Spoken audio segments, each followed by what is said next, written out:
Welcome to the Center for Progressive Urban Politics weekly news wrap-up, Friday, April 24, 2015. I'm Kevin Lynn. I'm Steve Lamb. And again, we are the Center for Progressive Urban Politics. And in our weekly news wrap-ups, we like to look at news that affects us on the international stage, National stage, state, and local issues. And we've got a few topics we're going to discuss today that are very quickly tend to go from local to international in scope. You know, the world is a seamless web. Okay, so Steve, you had come across some articles and talked to some folks about some more misconduct on the part of the Los Angeles Police Department. Yeah, those boys, they just can't seem to find that Constitution thing.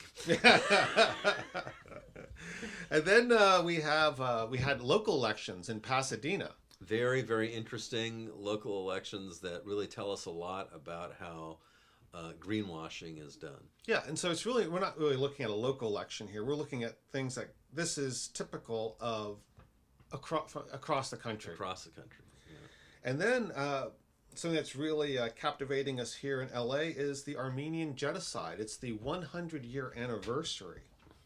Well, you know, what's interesting about the Armenian genocide, particularly if you like I did, you grew up in Pasadena, or if you're like in Pasadena, Los Angeles, Glendale, Fresno, there's a huge Armenian population here. Yeah, isn't Glendale the largest population of Armenians outside of Armenia? It is, and California as a whole actually has a larger population of Armenians than Armenia does. Interesting. Yeah.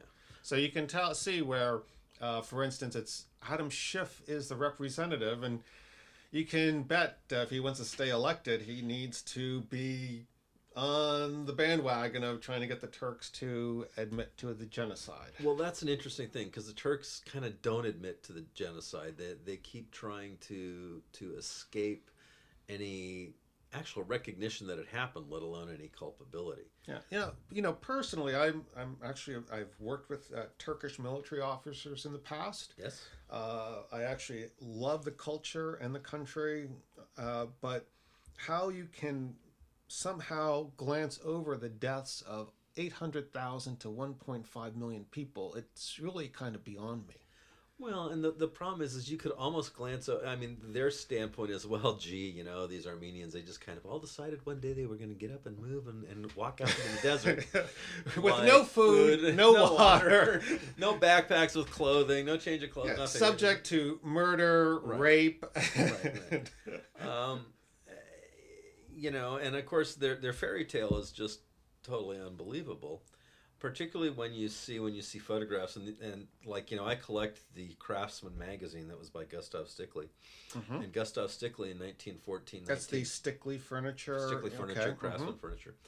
And, you know, it's a great magazine to collect because it tells you a lot about the world that you don't find otherwise. And I find a lot of stuff on historical issues sort of just accidentally while I'm looking through that magazine. So in 1914 and 1915, we had a State Department employee who was in Turkey and Armenia, and he was outraged. He was trying to get the American government to actually go invade and save the Armenians. And he, through a series of photographs, documented thousands of these atrocities and actually documented Turkish military officers herding the people in Armenia into long lines where they were literally lines that went on for miles of people walking out of Turkey into the desert. Yeah, and it's when I was reading a biography on Ataturk years ago, when after World War I, when the Turks were fighting to kick out the powers that had partitioned Turkey, and they were fighting the Greeks, they were in that area. And typically an army lives off the land, and what they would do is they would contact local merchants and everything. And can I buy this from you?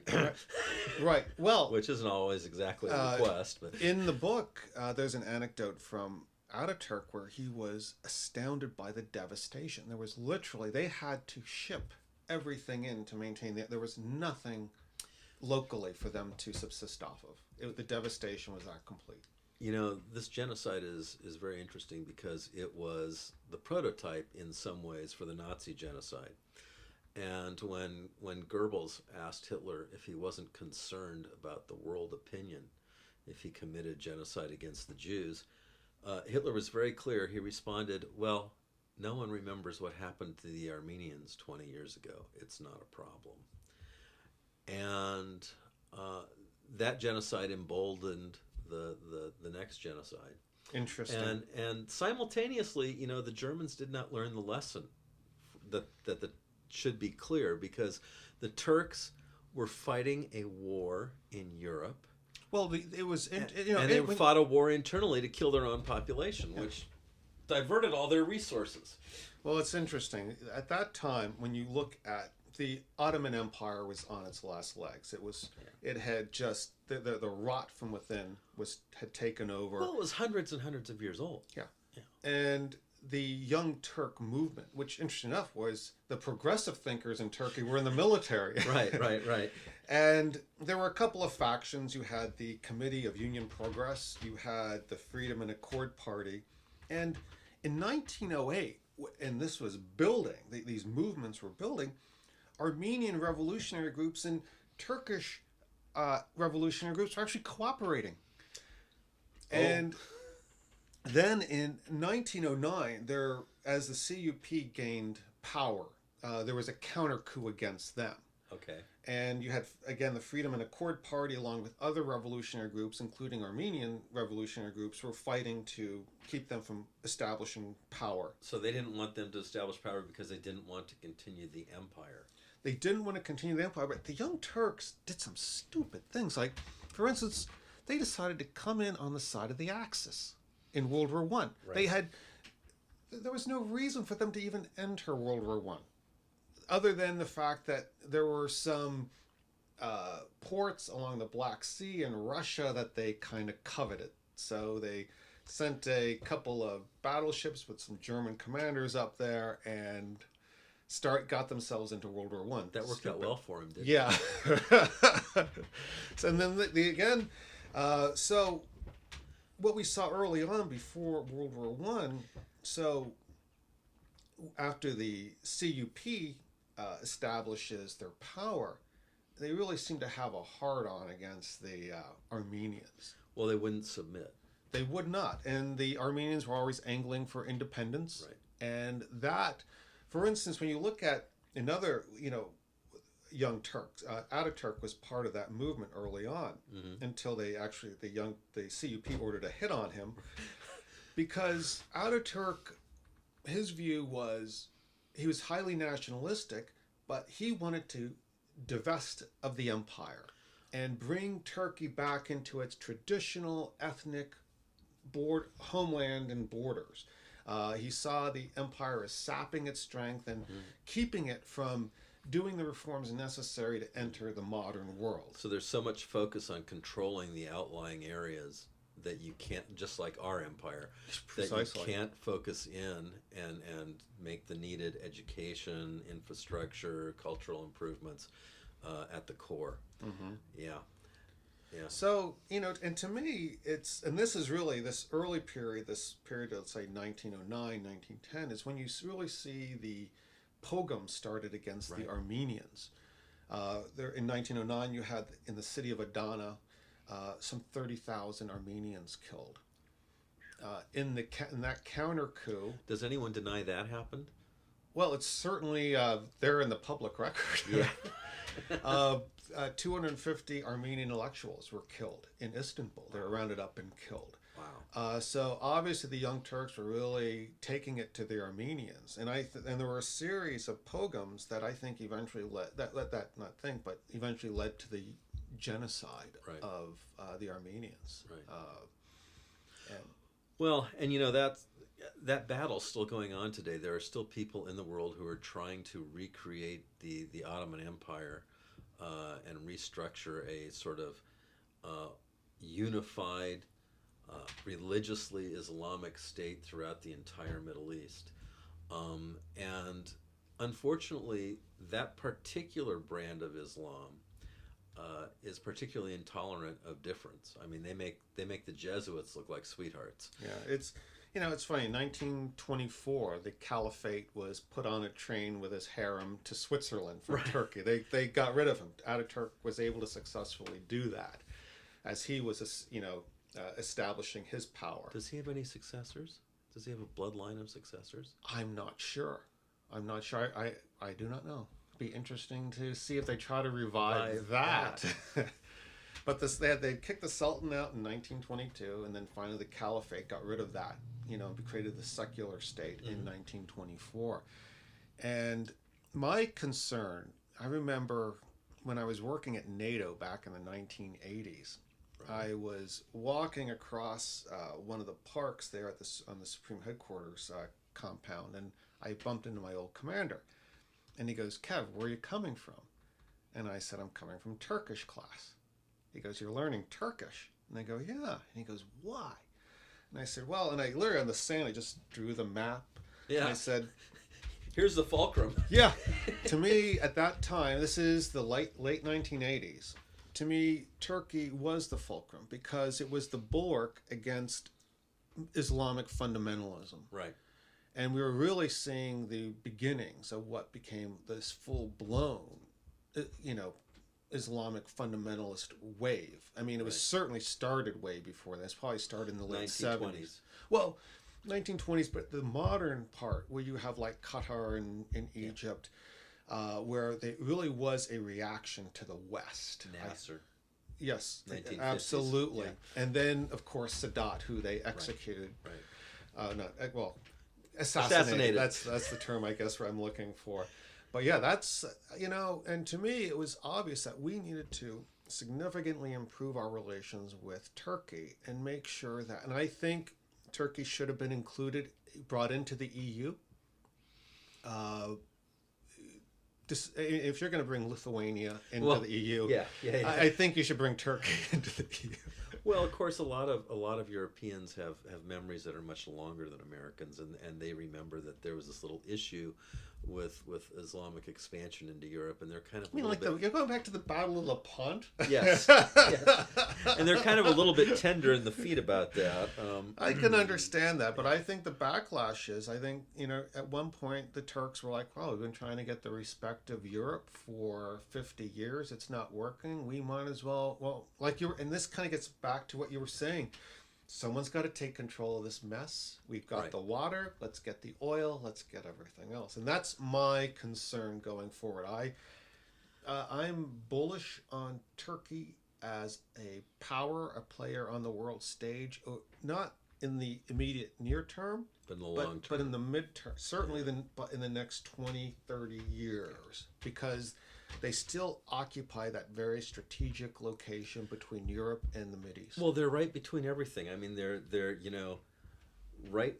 They're between Asia and Europe and Russia. They're between the Middle East and Russia and Europe. I mean, they are the center point. And I understand that it offends them that we want them to recognize what happened and all that kind of stuff. But I think that there's really got to be a way through a back channel that we can talk to the Turkish, sort of get them to admit that, put that all behind them, and then find ways to actually elevate their status in American understanding, because they're the only modernist Islamic republic left in the world. Yeah, I mean, really. I mean, everyone else has bit the dust. And it's in our best interest and their best interest and in the entire Middle East best interest for us all to find a way to make nice. Yeah, I couldn't agree with you more, Steve. And to me, it's an obvious, throw the Young Turks under the bus. Yeah. That wasn't us. They were the Ottomans, They were kooky. These are the dum-dums that got us into World War I. And you don't even have to say, it's our government. You can say this faction, which, by the way, we are totally against. And that all that does is that totally reinforces your modernist viewpoint and your modernist standing. Yeah, and I think it's good. It's I think in South Africa they kind of laid a blueprint on how to deal with this. That's right. Resurrecting how to get past what happened in the past. Well, speaking of that, I think we need a Truth and Reconciliation Commission in America to deal with our police departments.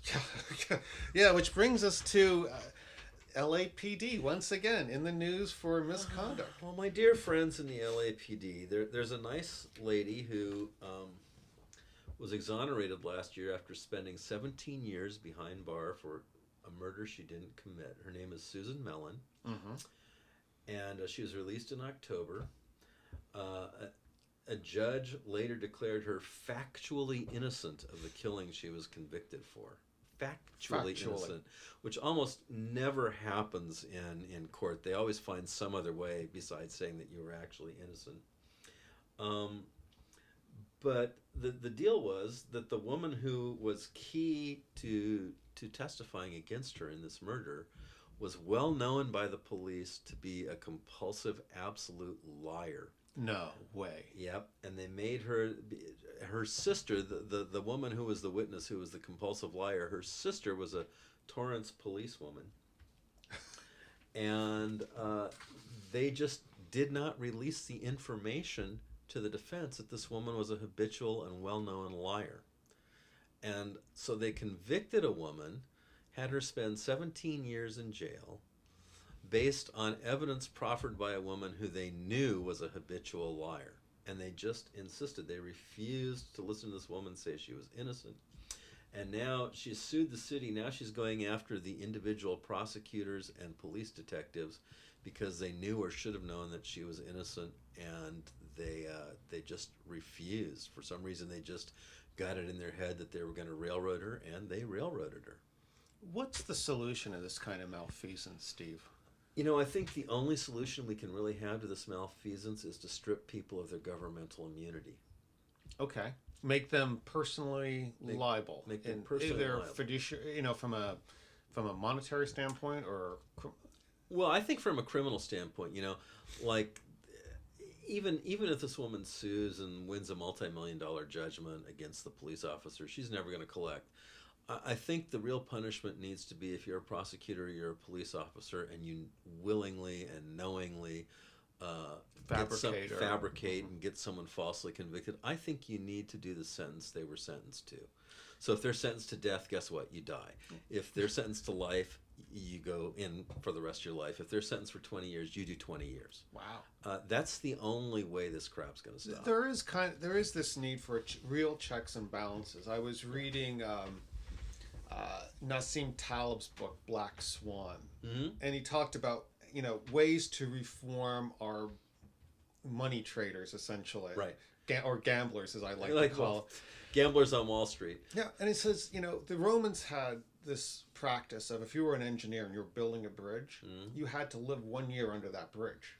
Yeah. That kind of makes says, I'm going to make sure this thing is structurally sound. I mean, this whole idea of giving bonuses to people for bad, knowing that you're betting on them losing in the long run. There needs to be things that are done to give negative incentive. Well, and we have another case. It's not in L.A., but it's in Detroit.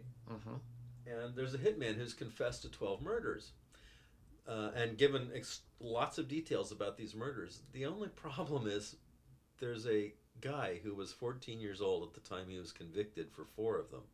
I'll be darned. 14-year-old young African-American kid. His name is Devontae Sanford.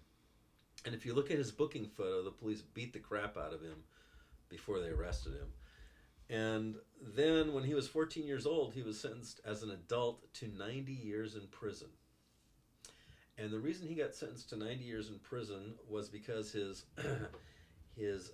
public defender lawyer made it very clear that he thought he was guilty and he really wasn't going to do anything to defend him at all, and that if he didn't cop to it, he was going to do the death penalty. He was going to end up dead. And so that's the kind of guy you want in your corner, huh? Yeah, boy, I think that dude needs to go down for life for malpractice myself, personally. But the police actually knew, because the hitman was an informant. They knew for years that this kid wasn't guilty, and they let him serve the 8 years that he served so far anyway. They destroyed this kid's life. Yeah, 8 years in prison. 8 years in prison. You go into prison as an adult when you're 14 years old. Yeah. Yeah, that conjures up a lot of images. Yeah. Yeah. So wow. That we have. And then we had another killing of a black man in Baltimore this week. It's like open season. Well, and the thing is, it's not just black people. We have Americans who are white and Asian and Latino. They don't make the news as much, but they're being assassinated by the police too, because the police in America have become an occupying army for the oligarchy. I mean, they look like a militia. Oh, not a militia. They look like an armed force. They look like stormtroopers. They look like the stormtroopers out of Star Wars from the 1970s, for heaven's sakes. They're all in battle garb. They're ready to do war with America. Well, and they're that way when I have a couple clients who've got zoning code violations, and when they show up to these guys' houses, they show up like to tell them that they've got a zoning code violation. They show up with like 3 guys in helmets and bulletproof vests and rifles and semi-auto pistols and a dog. And, I mean, it's just frightening to look at. Frightening when these guys show up. One solution. What do you think of this? What if you win? Let's say you win some kind of a judgment against a police officer. Mm-hmm. What if? And I heard this on a podcast earlier this week. The monies don't come from the city, the municipality, but from the police pension fund. Well, that's the one thing that the police really care about and really understand. And if the monies came out of the police pension funds, first of all, the policemen would have nothing but Social Security in their pension funds. They'd have to live like the rest of us. They'd have to live like the rest of us, because they would be broke in almost no time. Yeah. There would be no pension fund. I mean, the sheriff's department. I mean, when Leroy Baca was our sheriff, his department in judgments and settlements was costing us tens of millions of dollars every year. Every year. I mean, it was as high some years as $80 million they were costing the citizens of Los Angeles County.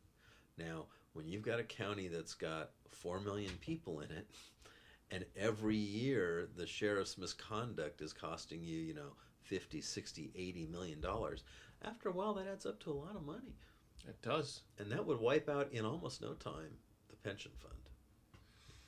Yep.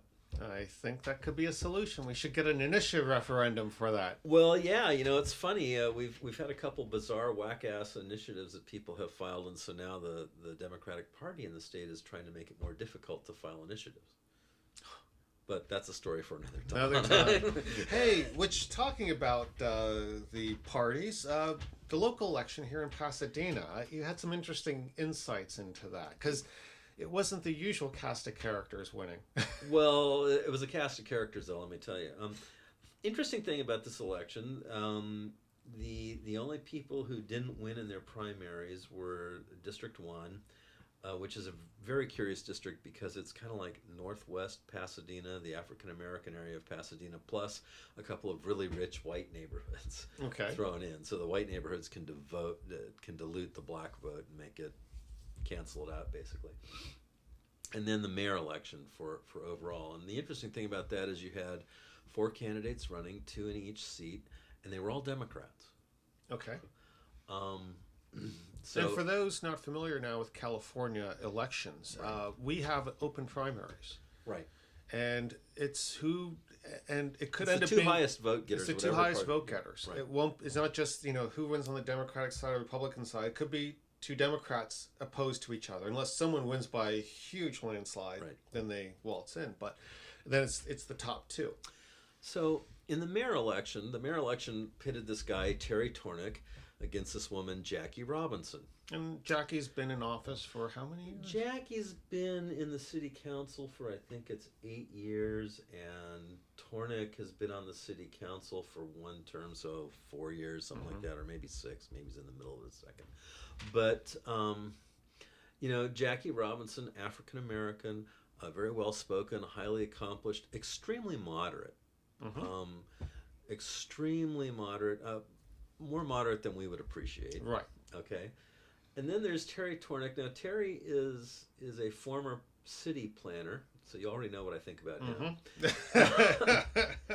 And it was a very interesting race because Teaneck advertised himself and presented himself as being more liberal than Robinson.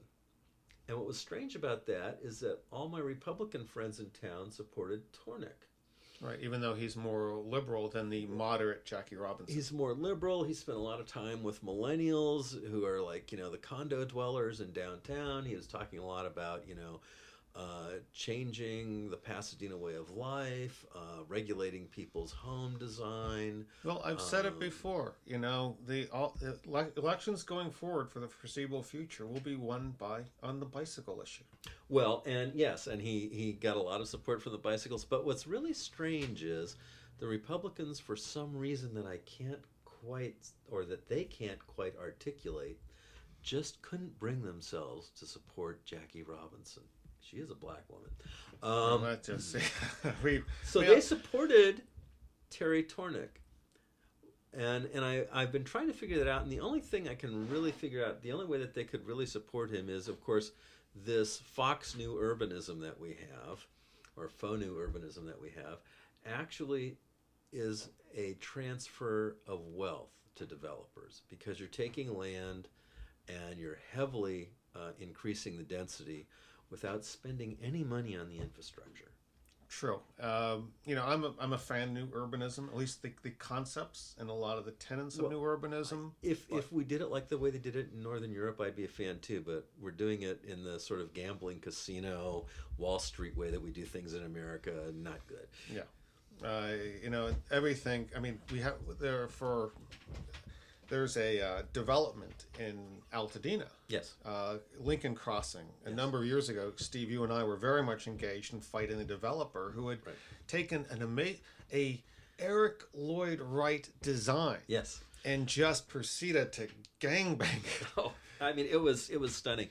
Eric and the community, the community people worked on sort of setting the parameters of the design for a decade by interviewing people who really kind of didn't know they were getting interviewed, because the whole point was to not cause this effect where when people know that they're being interviewed, they give you weird answers. Mm-hmm. So they did that for a decade, and they came up with a plan that the community could support that really was based on all the best stuff of new urbanism, had mixed levels of housing, had space for local businesses, had rent that was pegged for local businesses, all that kind of stuff. And our developer died in the middle of it. The county gave us like 90 days to get a new developer. We got this developer who claimed he stood with us, Greg Galletley. And the county really hated our project, because if our project succeeded, it meant that their normal way of doing business had an alternative. So designing buildings to a human level, making them by the nature of the building walkable and something to a human scale is antithetical to the way urban planning is done in America. There is no urban planning in America. What there is in America is a bunch of people who have the title urban planner, and their job is to figure out how to help the developer violate the building code so that for the campaign donations he's given to the electeds. And when you look at, and I don't care where you go in the country, developers give more to politicians on the state and local level than anyone else. They're always, you look at these lists and it's flush with developers. Developers and parking lot operators. Yeah. So these are the guys that are driving urban planning. That's it. And this is the thing. I really am so at odds with many Republicans on the issue of government, because they say we want a small government. For me, I don't care about the size. I care about the effectiveness of that government. Well, I don't even really care about the effectiveness. I care about who does this government serve. I don't want an effective government that effectively is like, putting its boot on my head. I want a government that effectively serves the people. Good point. Good point, Steve. Here's an interesting thing. So the other race in Pasadena was won by this guy named Tyrone Hampton. Okay. Now, Tyrone is a kid who didn't learn how to read when he went through high school or when he got his college degree. He's dyslexic, still can't read. He got elected a year and a half ago to the. Must be likable.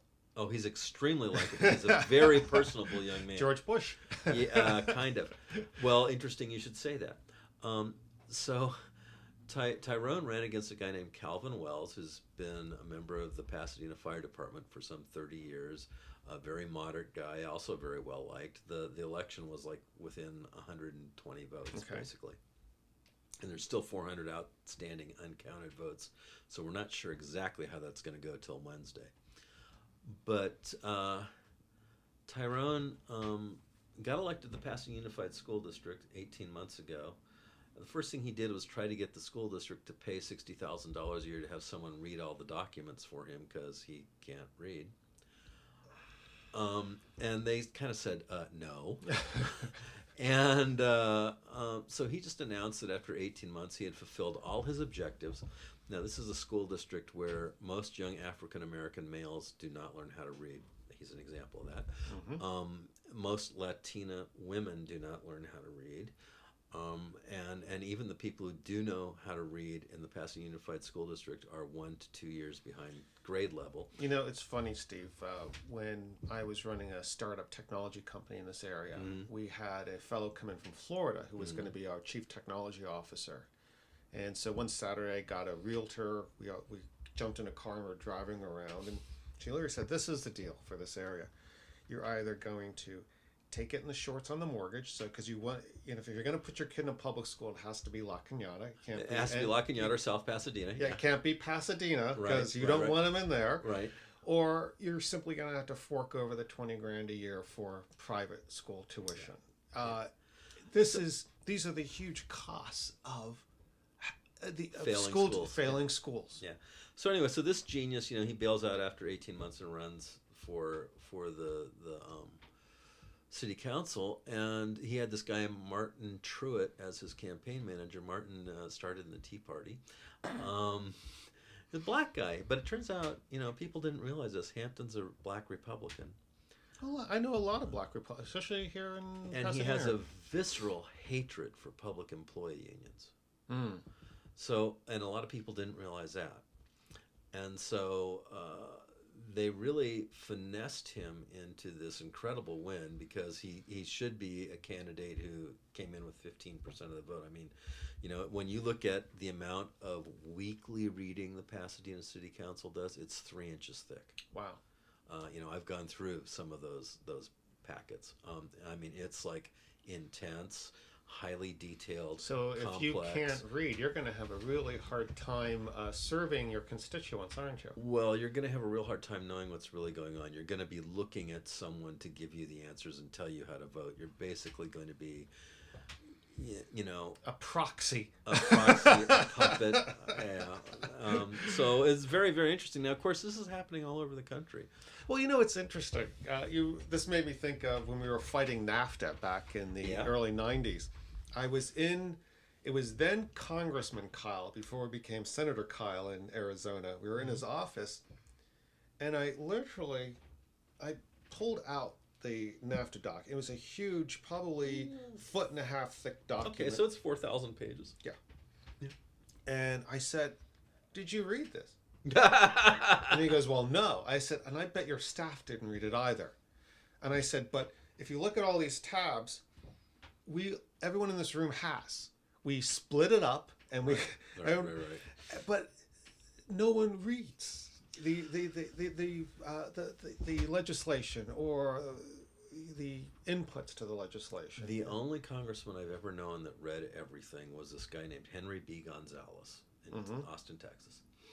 And they hated Henry because Henry would actually read the underlying documents. He didn't go to all the parties that everyone in Washington, D.C. went to. He didn't have a mistress.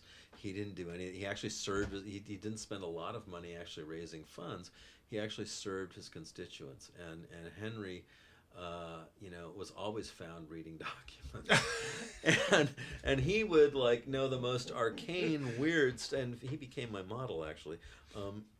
He knew the most arcane, weird stuff about what was going on because he actually read the damn thing. And most of these people, they will read sections of it. They will read the part that their staff tells them to read. And part of it is it's like what Bob Dylan once said: if you're going to load them up with bullshit, really load them up. And when you see these documents, like even at the city level, like I said, it's like 300-400 pages a week that a Pasadena city councilman is reading, if he's doing his job, if he's reading the documents. And if you're working a full-time job, and these guys are, because they're getting paid like $50 a meeting, right? So obviously they're not buying lunch on that. You can't possibly read all the stuff you have to read for your job and read this extra 300 pages a week. So they have their staff assistant read it, and then their staff assistant tells them, what pages they should look at. But this guy can't even do that. I mean, Tyrone can't even do that. And we had a guy, I don't always agree with him, but there's this guy who used to be on the Pasadena City Council named Rick Cole.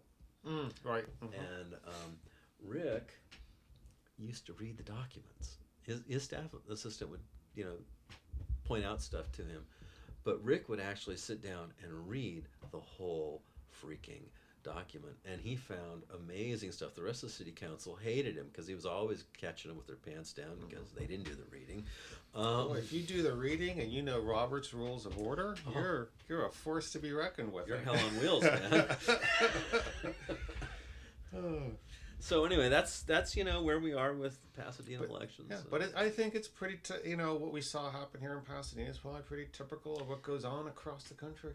Well, it's a more dramatic and obvious case, but really, think about it. Is even at the Los Angeles City Council level, it's impossible for those guys to actually really know what they're voting on. It's frightening, but it is. Yeah. And that's where we are today. Great. Well, Steve, we've certainly run out of time once again. Thanks so much for joining me. Thank you, Kevin. And I'd like to thank our audience for joining us here today. I encourage you to add comments. Let us know how we can improve our podcast. Also, thoughts on what we should be talking about. Would be really helpful. Yeah, we want to talk about the issues that you're interested in, and we don't know that unless you tell us. Right on. Well, thanks again, Steve. Thank you, Kevin. Sure.